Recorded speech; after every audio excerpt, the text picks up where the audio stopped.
고린도전서 5장 1절에서 5절까지의 말씀 제가 읽도록 하겠습니다. 너희 중에 심지어 음행이 있다 함을 들으니 그런 음행은 이방인 중에서도 없는 것이라. 누가 그 아버지의 아내를 취하였다 하는도다. 그리하고도 너희가 오히려 교만하여져서 어찌하여 통한이 여기지 아니하고 그 일 행한 자를 너희 중에서 쫓아내지 아니하였느냐. 내가 실로 몸으로는 떠나 있으나 영으로는 함께 있어서 거기 있는 것 같이 이런 일 행한 자를 이미 판단하였노라. 주 예수 이름으로 너희가 내 영과 함께 모여서 우리 주 예수의 능력으로 이런 자를 사탄에게 내주었으니 이는 육신은 멸하고 영은 주 예수의 날에 구원받게 하려 함이라. 아멘. 자, 지난주부터 고린도 교회에 만연한 큰 문제죠. 사실 이 음행에 따른 문제를 우리가 보기 시작했습니다. 본문은 똑같은 본문을 다시 한번 봤죠. 제일 큰 문제는 뭐라고 그랬어요? 음행보다 더 큰 문제, 음행이 벌어진 이 문제를 아무도 문제시하지 않았다. 고린도 교회의 윤리관이 세상보다 못한 윤리관. 그래서 욕먹는다고 했어요. 감싸고 돌기만 하는 것을 사랑이라고 여기고 그걸 사랑했다. 한마디로 뭐예요? 죄에 대해서 무감각한 그런 모습. 뭐라 그랬죠? 죄에 대해서 애통해야 된다. 그 설교 제목이 죄에 대해서 함께 애통해야 하는 교회였어요. 왜? 애통함이 없으면 회개가 없어요. 회개는 겉으로 하는 게 아닙니다. 마음을 찢는 회개. 마음을 찢는 회개. 정말로 슬퍼해야 돼요. 어떤 일보다도 슬퍼해야 될 게 죄에 대해서 슬퍼해야 되는 거예요. 그런데 고린도 교회는 이러한 일이 없었어요. 교회는 뭐라 그랬습니까?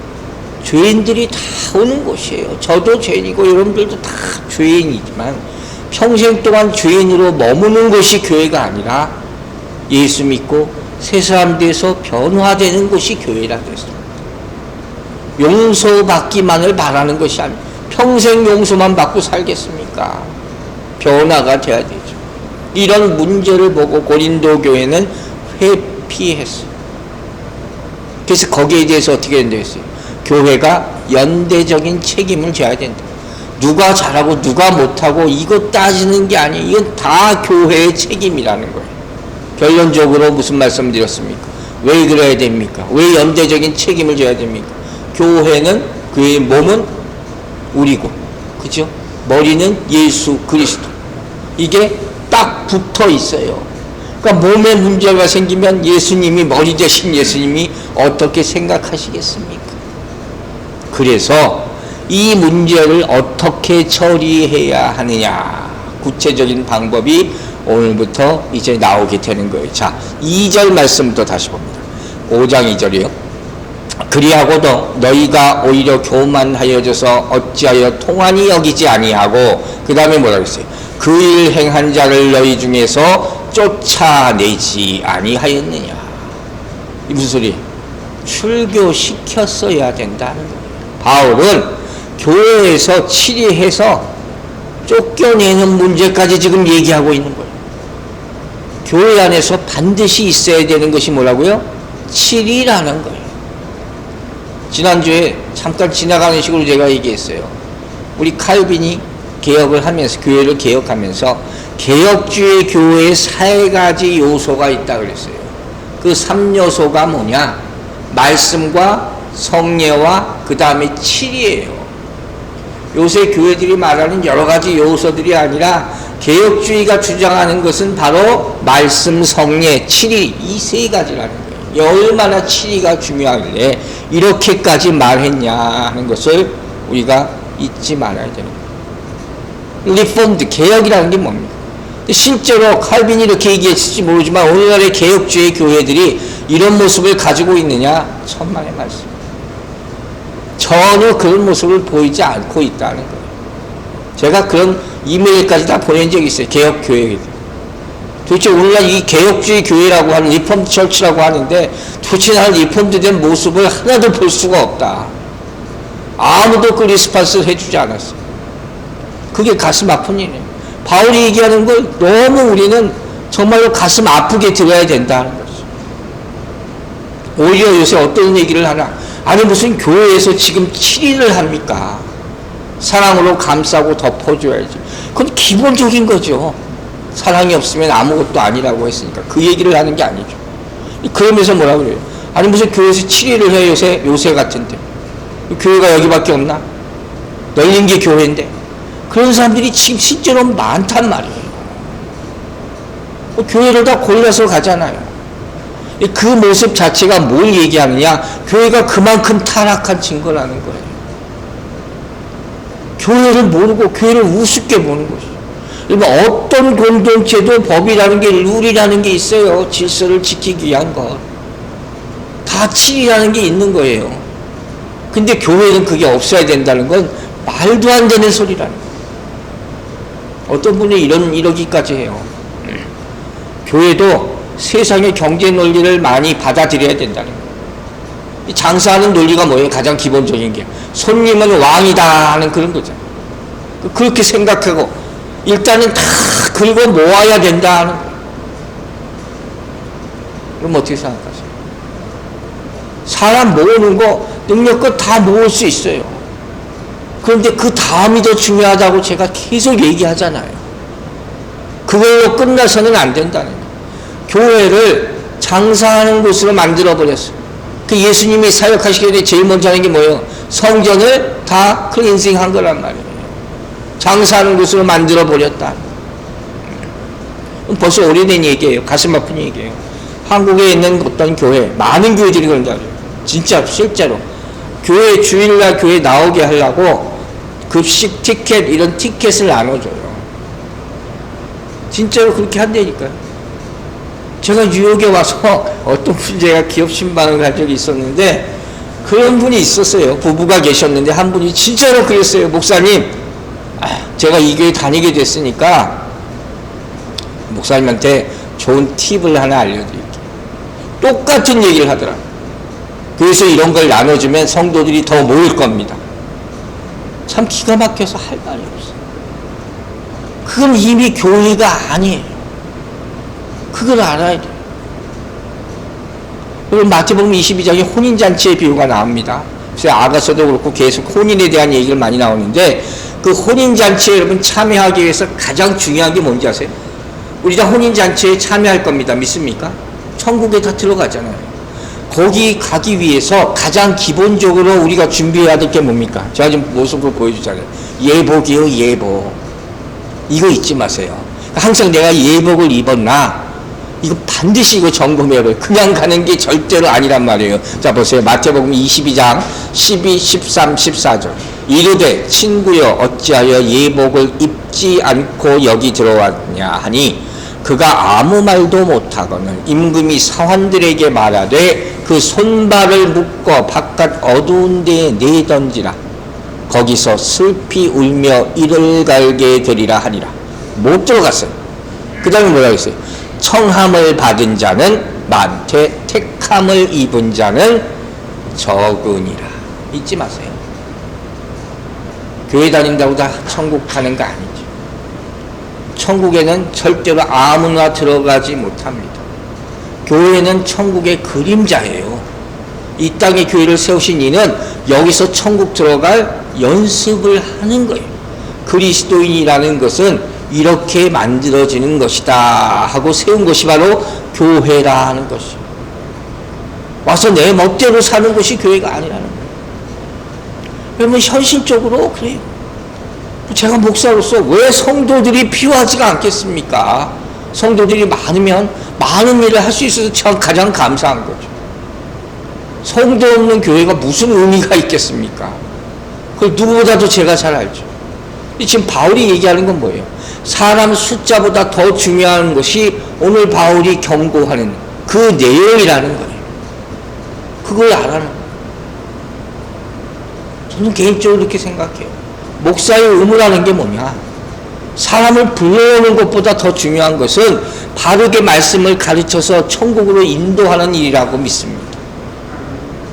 그게 정말 우리가 해야 될 일이지 않습니까? 그걸 보여주는 거예요. 그래서 지금 바울 사도가 오늘 얘기하는 건 과연 이러한 7이라는 문제가 그냥 슬며시 넘어갈 수 없는 문제, 어떻게 해야 되느냐, 이 원칙이에요. 이거 분명히 우리가 알고 있어야 되는 7위의 지침을 오늘 얘기를 합니다. 첫 번째 어떻게 하겠어요? 주 예수의 권위로 하라. 예수 그리스도의 권위로. 자, 고린도전서 5장 4절 보세요. 주 예수의 이름으로 너희가 내 영과 함께 모여서 우리 주 예수의 능력으로, 예수의 이름으로, 예수의 능력으로 계속 나오죠. 즉, 내 권위, 내 타이틀, 그 목사, 장로, 헌법 이런 거 가지고 하는 게 아니에요. 이런 것을 해서 듣지도 않지만 뭘 하라는 거예요? 예수 그리스도의 이름에 권세가 있음을 선포하고 하시기 바랍니다. 이거 우리가 다 아는 얘기잖아요. 사도행전 2장 21절에서 뭐라 그랬어요? 누구든지 주의 이름을 부르는 자는 구원을 얻으리라. 믿습니까? 예수 그리스도의 이름에 능력이 있는 거예요. 교회는 뭡니까? 예수 그리스도의 이름으로 함께 모인 영적 공동체. 예수 그리스도의 이름이 빠지면 그건 뭐예요? 아무것도 없는 그냥 공동체예요. 그게 교회가 아니다 하는 거예요. 그러므로 교회 내에서 모든 사역은 누구의 이름으로 해요? 예수의 이름으로 하는 거예요. 예배 드릴 때도 예수의 이름으로 시작하고, 마칠 때도 예수의 이름으로 마치고, 예배 후에 교제할 때도 예수 이름으로 시작하고 마치고, 다 예수의 이름으로 하는 거죠. 다시 말해서 세상의 어떤 이름이나 감정이나 법이나 윤리나 도덕이나 경험이나 이런 기준으로 교회를 다스리는 것이 절대 아니다. 이걸 첫 번째 원칙으로 해야 된다 하는 것을 잊지 마시기 바랍니다. 자, 그럼 두 번째로, 이렇게 교회를 치리하는 데 있어서 세상의 기준으로 해서는 안 되는, 할 수 없는 중요한 이유가 있어요. 그게 뭐겠습니까? 바로 교회의 치리 문제는 영적인 타락을 다루는 문제이기 때문이에요. 여러분, 영적인 타락을 육적인 것 가지고 할 수가 없는 것이죠. 지금 5장 항상 우리 초점에서 벗어나면 안 돼요. 뭐에 대해서 시작했습니다. 음행의 문제예요. 이건 분명히 영적인 타락에서 오는 거예요. 그리고 3절, 4절, 5절 계속 보면 나타나는 게 이 7위 얘기를 하면서 바울이 무슨 얘기를 합니까? 영에 대해서 계속 얘기해요. 영의 문제, 영의 문제, 영의 연합, 영으로 함께함, 계속 그 단어가 나타나는 거예요. 자, 5장 6절에 이렇게 남아있어요. 너희가 자랑하는 것이 옳지 아니하는도다. 적은 누룩이 온덩이에 퍼지는 것을 알지 못하냐. 다음 주에 중점적으로 볼 거거든요. 이건 뭐예요? 누룩이 금방 퍼지잖아요. 가만히 둘 수 없어요. 지체할 수 없어요. 영적인 문제는 이렇게 빠르게 타락으로 길로 갈 수가 있다 하는 거예요. 그래서 3절에서 바울이 뭐라고 얘기했습니까? 내가 실로 몸으로는 떠나 있으나, 지금 고린도 교회에 있지 않죠? 그가 뭐라고 했어요? 영으로는 함께 있어서. 이해하시죠? 우리가 바울이 지금 어떻게 해요? 교회를 위해서 기도하고 있는 거예요. 고린도 교회의 타락상을 보면서 그 영혼의 타락함을 안타까워하면서 기도하고 있는 것이에요.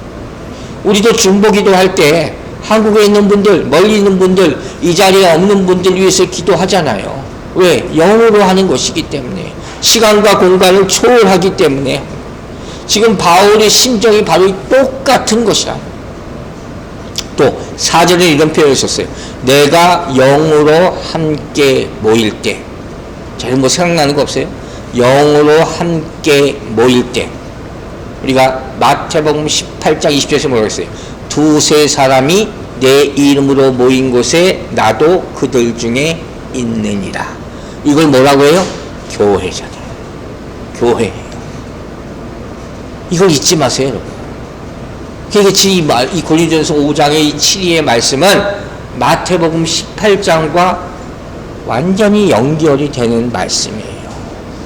그 마태복음 18장을 쭉 읽다 보니까 마태복음 18장 15절 말씀부터 말씀이 쭉 나오는데, 여러분 성경 보시면 18장 15절 위에 소제목이 나오죠. 거기 뭐라고 써있는지 한번 보세요. 형제가 죄를 범하거든. 성경이 이렇게 나와 있거든요. 이게 뭐예요? 치리에 관한 얘기. 오늘 본문과 완전히 일맥상통하는 것이에요. 그리고 이 치리를 어떻게 해야 되는지 아주 구체적으로 나와 있다 하는 거예요. 일부분 먼저 볼게요. 자, 18장, 마태복음 18장 15절부터 17절. 여러분 어찌 교과서처럼 이 말씀을 기억을 해 놓으시면 돼요. 네 형제가 죄를 범하거든 가서 너와 그 사람과만 상대하여 권고하라. 만일 들으면 내가 네 형제를 얻은 것이요, 만일 듣지 않거든 한두 사람을 데리고 가서 두세 증인의 입으로 말마다 확증하게 하라. 만일 그들의 말도 듣지 않거든 교회의 말하고, 교회의 말도 듣지 않거든 이방인과 세리같이 여기라. 아주 딱 지침이 나와 있죠. 이것만 보면 되는 거예요. 첫 번째 어떻게 합니까? 개인적인 권면을 하는 거예요.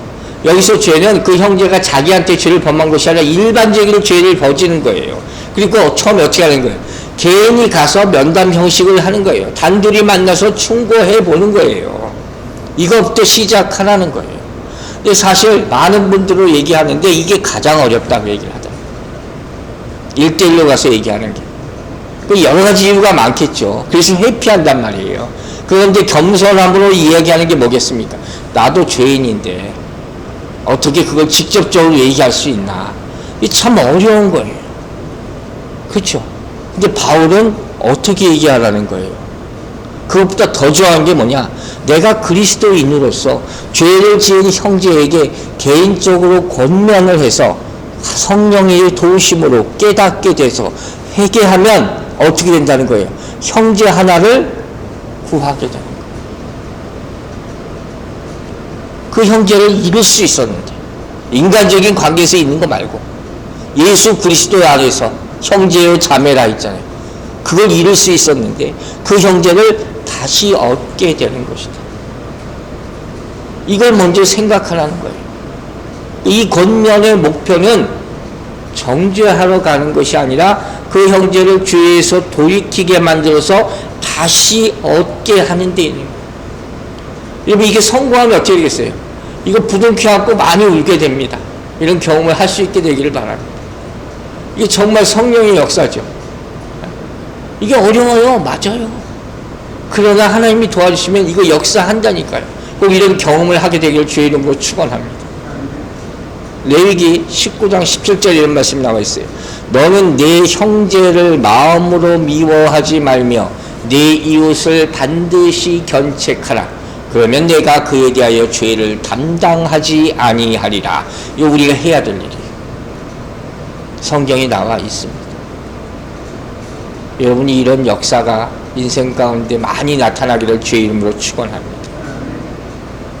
이 이야기 바로 앞에 무슨 이야기가 나오는지 알아요? 그 유명한 잃어버린 양에 대한 비유가 나와요. 이 연결되는 거예요. 마태복음 18장 11절 12절. 너희 생각에는 어떠하냐? 만일 어떤 사람이 양 100마리가 있는데 그 중에 하나가 길을 잃었으면 그 99마리를 산에 두고 가서 길 잃은 양을 찾지 않겠느냐? 진실로 너희에게 이르노니 만일 찾으면 길을 잃지 아니한 99마리보다 이것을 더 기뻐하리라. 그죠? 많은 경우 이런 경우에 돌아오는 경우는 죄에 대해서 잘 알지 못하는 사람들이에요. 그리고 연약해서 자꾸 걸려 넘어지는 사람들. 그런데 만일 들으면 그랬잖아요. 만일 듣는다는 것은 이 형제가 진심으로 회개했다는 얘기거든요. 형식적으로 회개하는 척하는 사람도 있어요. 그냥 그 자리를 모면하려고. 이렇게 되면 어떻게 해요? 나중에 더 큰 문제를 불러일으키게 되는 거예요. 이 권면을 정말 해야 되겠다 해서 간 사람은 정말 작심하고 가야 돼요. 기도 많이 하고 정말 하나님이 역사하기를 바라면서 가야 된단 말이에요. 그리고 이 회개하는 사람은 어떻게 해요? 내가 회개했다면 회개의 표시를 분명히 보여야 돼요. 이거 금방 보여요. 진짜인지 가짜인지. 그 얘가 누굽니까? 바로 세리랑 삭개오예요. 삭개오가 예수님 만나잖아요. 그날 뭐라고 했어요? 내 죄가 다 잘못한 일이라면 네 곱절로 다 갚겠다 이렇게 얘기하잖아요. 이게 뭐냐? 죄가 드러난 자, 죄 사함을 받은 자의 온전한 자세라는 거예요. 여러분 잘 생각해 보세요. 누군가가 죄에 대해서 깨닫게 해줬어요. 그래서 회개하고 다시 예수 그리스도의 형제가 됐어요. 이 사람 처지가 어떤 거예요? 주영문 앞에까지 갔다가 온 거예요. 이걸 알아야 돼요. 그러면 어떻게 해야 되겠어요? 자기에 대해서 이 죄를 깨닫게 해준 그 사람한테 평생 동안 감사하고 살아야 될 문제예요. 근데 오히려 원망하는 사람들이 있단 말이에요. 이게 잘못되는 거예요. 여러분 기도합니다. 우리 교회에 이렇게 영적으로 깨어있고 죄를 죄라고 얘기할 수 있는 용기 있는 영적 리더가 많이 나오게 되기를 주의 이름으로 축원합니다. 성령님께서 도와주실 줄로 믿습니다. 둘째로 혼자 가고 첫 번째. 둘째로 어떻게 하겠어요? 증인과 함께 가서 고백하게 하라. 1차 권면이 실패했어요. 쉬운 일이 아니라 그랬어요. 그때 두세 사람이 함께 가서 충고하는 거예요. 신명기 19장 15절에도 나와 있어요. 사람이 모든 악에 관하여 또한 모든 죄에 관하여는 한 증인으로만 정할 것이 아니요 두 증인의 입으로나 또는 세 증인의 입으로 그 사건을 확정할 것이요. 이게 아무래도 좋겠죠. 혼자 가면요 여러 가지 문제가 있어요. 거짓말하는 경우 많아요. 위증하는 경우가 참 많고 거칠고 그냥 회개하는 척하는 사람도 많고 잘못하면 1대1로 서로 권면하다가 또 싸웁니다. 너는 뭐 잘난 거 있냐 막 이렇게 싸울 수가 있다면 실제로 그럴 수가 있단 말이에요. 그래서 이렇게 두세 사람이 가는 게 좋단 말이에요. 이 두 번째 단계의 이 죄를 깨닫게 하는 것에는 두 가지 의미가 있어요. 하나는 그 사람을 회개시키기 위해서 더 많은 노력을 기울이는 것이죠. 더 많은 사람이 필요하니까. 동시에 회개하지 않는 사람을 건징하는, 치리하는 그런 길을 이제 준비하는 거예요. 두세 사람이 어떻게 돼요? 증인이 되니까. 이런 의미도 있다 하는 것이에요. 자, 첫 번째 혼자 가서도 안 되고, 두 번째 두세 사람이 가서도 안 되면 세 번째는 어떻게 하느냐? 교회의 권위로 하라 하는 것이죠. 교회 리더십, 공동회나 이런 게 있지 않습니까? 그 리더십이 전체가 그 사람에게 대해서 죄에 대해서 얘기를 하라는 거예요. 그 지인들을 보내서 여러 가지 얘기를 들을 거 아니에요. 거기서 보고하고 말하게 하라는 거예요. 이 의미는 무엇이냐? 공개적으로 하라는 거예요. 교회가 함께 책임을 지라는 얘기예요. 즉 이렇게 공공에 관련되고 교회를 더럽히고 중대하고 회개하지 않는 죄에 대해서 우리가 교회에서 치리하려는 것의 가장 핵심 중의 핵심은 뭐냐? 죄의 문제는 절대로 은밀하게 다룰 수가 없다 하는 거예요. 이 성경이 그렇게 얘기하고 있는 거예요. 물론 그래서 교회에 아픔이 있어요. 그러나 이건 은밀히 덮을 수 있는 문제가 아니다. 그러나 막 너 잘못됐어 이것보다도 서로가 노력해 서로 돕는 자가 되어야 된다는 거죠. 혼자 해보고 안 되면 두세 사람이 해보고 안 되면 교회 전체가 나와서 바로잡게 권면을 해야 되는 것이죠. 왜? 징계의 목적은 벌 주는 것이 아니라 어떻게 하는 거예요? 회개해서 돌아오게 하는 것에 있기 때문에. 그죠? 이걸 잊지 말고 해야 되는 거죠. 자, 예수 이름으로 하고 또 영적인 권면을 이 순서 마태복음 18장의 순서대로 하고 치리의 세 번째 지침은 뭐냐? 참 아픈 말씀이 나옵니다. 고린도전서 5장 5절 보세요. 이런 자를 사탄에게 내주었으니 이는 육신은 멸하고 영은 주 예수의 날에 구원을 받게 하려 함이라. 갈수록 태산이에요. 무슨 얘기가 나와요? 사탄에게 내주라. 무슨 성경에 이런 얘기가 나와요? 파문하라는 거예요. 쉽게 말하면. 그죠? 근데 어떻게 이렇게 사탄까지 나오는지 모르겠어요. 마태복음 18장에도 같은 얘기가 나옵니다. 18장 17절 조금 다른 의미로 나와요. 만일 그들의 말도 듣지 않거든 교회의 말하고 교회의 말도 듣지 않거든 이방인과 세리와 같이 여기라.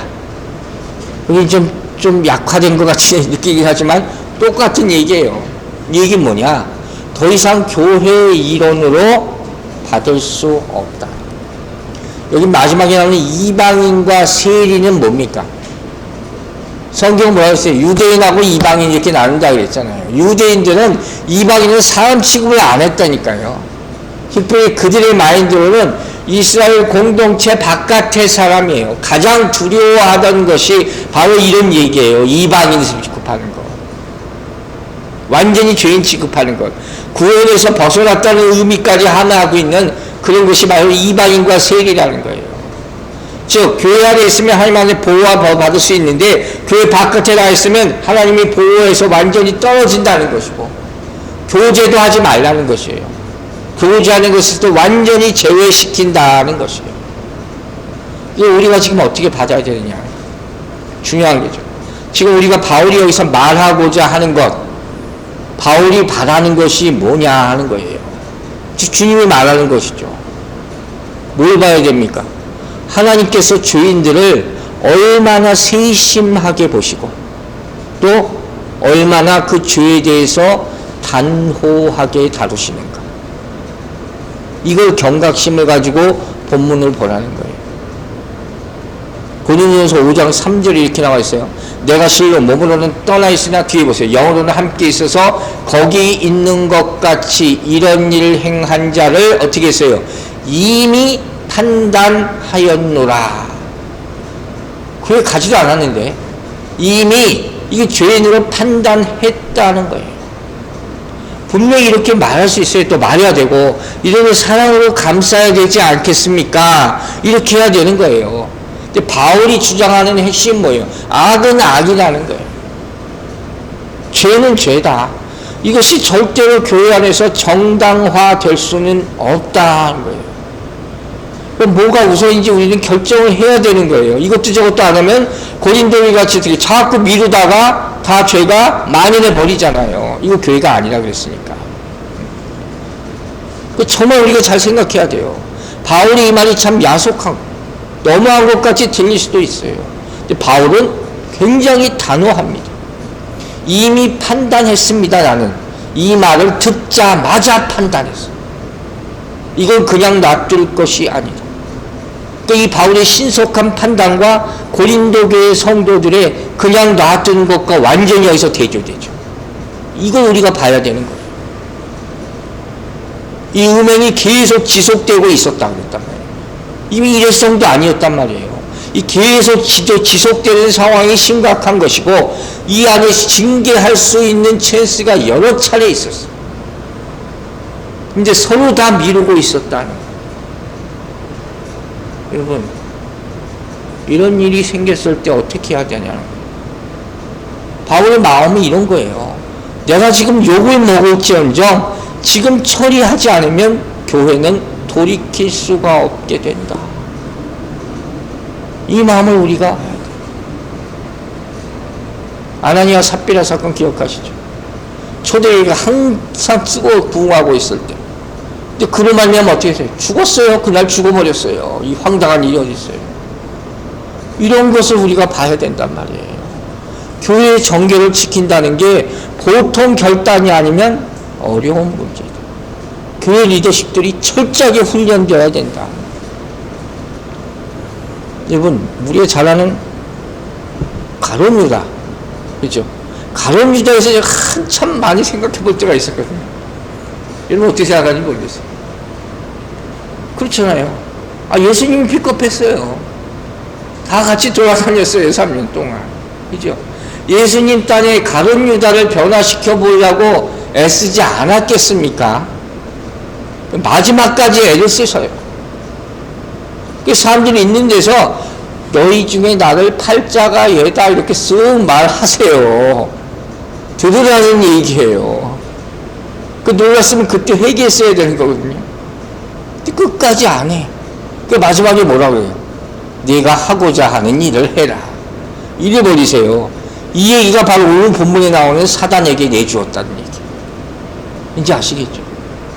이게 무서운 말씀이에요. 우리가 잘 아는 성 어거스틴이 유명한 말을 했어요. 그게 무슨 얘기냐? 하나님도 못하시는 일이 있다. 여러분 아세요?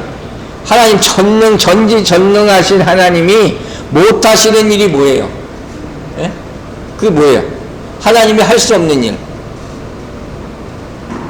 이게 제가 옛날에 전도사 때니까 많이 얘기했던 것 중에 하나님이 못하실 일이 없죠. 근데 어거스틴이 그런 말을 했어요. 하나님도 못하실 일이 있다. 바로 회개하지 않는 자를 구원하지 못한다. 맞습니까? 회개하지 않는 자는 구원할 수 없어요. 이게 하나님의 공의예요. 복음서에 나와 있잖아요. 예수님이 그 많은 사람들을 고치고 귀신을 쫓아내고 죽은 나사로까지 살렸어요. 그럼 그 결과 사람들이 다 예수 믿고 구원받았습니까? 아니에요. 아니에요. 십자가를 향한 마지막 가실 때, 그 예수님의 구속사에게 막바지로 막 향할 때, 매일마다 십자가를 지신다 하니까 베드로가 뭐라 그럽니까? 그런 말 좀 하지 마세요. 바로 전에 주는 그리스도의 살아계신 하나님의 아들입니다. 그런 놀라운 신앙 고백하고 나서 왜 자꾸 그러십니까? 그러니까 예수님 뭐라 그랬어요? 사단아 물러가라 하잖아요. 사단아 물러가라. 베드로가 그렇게 얘기해 버릴 수 있다니까. 이게 예수님이 죄에 대해서 단호함을 보여주신 거예요. 이걸 우리가 확실히 알아야 돼요. 결국 이렇게까지 말씀한 이유가 오늘 본문 마지막 5절에 나오는 거예요. 자, 뭐라고 그랬어요? 이는 육신은 멸하고 영은 구원 얻게 하려 함이라. 이 말씀이에요. 이 은혜예요, 은혜. 이 말씀만 보면 육신은 멸하고 영은 구원하게 하려 한다는 건 뭐예요? 아직도 찬스가 있다. 찬스가 있는 거예요. 아직 구원의 문이 열려 있는 거예요. 구원을 잃어버린 것이 아니라는 거예요. 다만 어떻게 해야지? 회개하고 돌이켜서 죄에 대해 돌이켜 돌아오면 다시 살 길이 열린다는 거예요. 누구에게도 이 찬스입니다. 그래서 은혜인 거예요. 물론 출교시키라 그랬잖아요. 이 사람은 엄청난 충격에 빠질 거예요. 여기 우리의 딜레마가 있는 거예요. 이게 정말 저도 정말 고민을 많이 해봤는데 본문을 다시 한번 읽으면서 이거 어떻게 해야 되나 싶은 거예요. 그죠? 우리는 결단을 해야 될 때가 만일 온다면, 만일 그래 출교해서 과감하게 결정하고 교회를 위해서 이런 일을 해야 됩니다. 출교시켰어. 우리 의도는 어떻게 하는 거예요? 다시 회개하고 돌아오길 바라는 건데 그렇지 않게 되면 어떻게 돼요? 이게 누가 책임져야 되나? 그렇잖아요. 그 비난도 생각할 수밖에 없고. 그 가벼운 문제가 절대로 아니에요.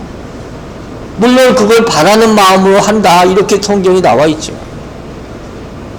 그래서 성경이 주님께서 사도 바울이 끝까지 주장하는 핵심은 뭡니까? 바로 뭐예요?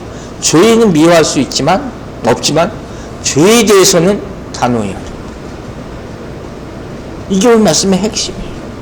성도 한 사람 한 사람이 중요하지만 죄는 절대로 타협의 대상이 아니다는 거예요.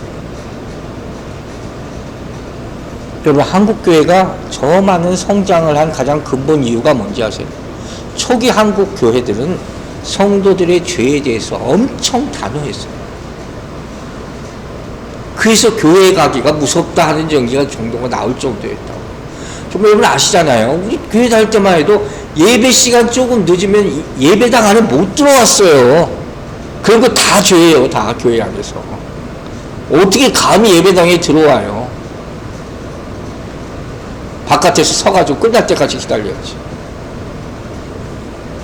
그런 영적 권위 안에서 성장한 거예요. 이게 한국교회에서. 이걸 알아야 돼요. 아무리 교회가 어려운 처지가 됐다 할지라도 교회는 죄에 대해서 단호하게 대처해야 될 줄로 믿습니다. 본문에 말하죠. 육신은 멸할지라도 뭐예요? 육신, 여기서 무슨 육신이에요? 죄된 육신, sinful nature. 잊지 마세요. 이것의 속성을, 이 죄의 속성을 벗어버리라 하는 것이 바로 육신은 멸할지라도 하는 거예요. 로마서 7장에 나와 있어요. 7장 5절. 우리가 육신에 있을 때에는 율법으로 말미암은 죄의 정욕이 우리 지체 중에 역사하여 우리로 사망을 위하여 열매를 맺게 하였더니, 열매는 결국 사망뿐이에요. 즉 이 권징을 통해서 그 사람을 회개시킴으로 말미암아 육신의 속성을 다 버리고 구원에 이르기를 간절하게 소망하는 그 마음이 나타나는 거예요. 여기서 육신을 멸한다는 의미는 결국 갈라디아서 5장 24절의 맥락에서 이해하는 거예요. 뭐라고 했어요? 그리스도 예수의 사람들은 육체와 함께 그 정욕과 탐심을 십자가에 못 박았느니라. 아멘. 이 일을 하기 위해서 하는 거예요. 이제 결론입니다. 오늘 이 7위에 대해서 말씀 배웠어요. 이 7위는 특별히 음행을 저지른 자의 영혼을 각성하게 해서 문제가 되는 육을 멸하고 성령의 사람으로 돌이키게 하는 기회로 만드는 것이, 그게 7위의 정의는. 목적은 뭡니까? 회복이에요. 돌아온 탕자처럼 그들이 회개하고 돌아올 때 교회는 두 팔 벌려 환영해야 될 줄로 믿습니다. 여러분, 교회는 성경적 가치관에서 세워져야 되는 거예요. 세상적 가치관에 지배당하면 그 교회는 교회 구실을 못하게 되는 거예요. 명백한 죄가 있어요. 그런데 그 죄에 대해서 치리할 수 없다면 그것은 잘못된 것이에요. 고린도교가 왜 이렇게까지 됐느냐? 치료해야 될 사람들까지 죄 가운데 다 물들어 버렸어. 그러면 교회 전체가 회복하기 위해서 마음을 찢는 회개를 해낼 수밖에 없다 하는 것이에요. 하나님의 치리를 여러분은 어떻게 받아들일 겁니까? 하나님의 치리를 구원의 은혜로 받아들이고 회개하는 심령으로 주께 돌아오는 모든 교회가 되기를 주의 이름으로 축원합니다. 기도하겠습니다. 아버지 하나님, 우리에게도 악한 것들이 아직도 너무 많이 남아 있습니다. 이 시간 다시 또 회개하오니 우리의 죄를 용서하여 주시고 참으로 가슴을 찢는 회개, 그 통회자복하는 회개로 주님께 돌아오는 성도들로 세워지는 교회가 되기를 원하오니 도와주시옵소서. 아버지, 우리가 참 교회에 죄된 일을 보지 말게 하여 주시고 일어날 때마다 정말로 한 마음으로 기도하면서 이 죄악을 처리할 수 있도록 말씀을 기초로 성령의 치리하심에 순종할 수 있는 그런 성도들로 이루어지는 교회로 세워주셔서 세상의 악과 대적하고 우리 교회를 거룩하게 세워나갈 수 있도록 인도하여 주시옵소서. 감사드리며 예수 그리스도의 이름으로 기도했습니다. 아멘.